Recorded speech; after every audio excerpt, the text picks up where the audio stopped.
Magandang umaga po sa inyong lahat.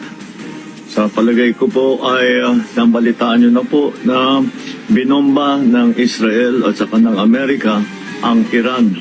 At ang Iran naman ay sumagot na nagbomba naman ng mga American base sa United Arab Emirates, sa Bahrain, sa Oman at siyempre sa Israel.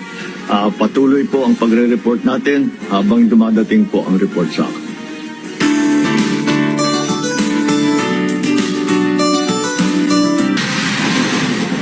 Magandang gabi, ating mga kababayan. Ikanalulungkot ko na meron po tayo natanggap na report na meron na pong casualty na Pilipino dito po sa gera na nangyayari sa Middle East. Na-report po sa atin ay namatay po ang isang Mary Ann Velasquez de Vera.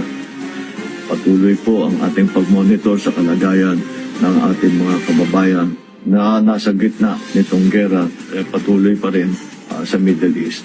Asahan po ninyo na pagka meron tayong may i-report, ay i-report ko po sa inyo. Anak ka ng pu, anak ka ng pu,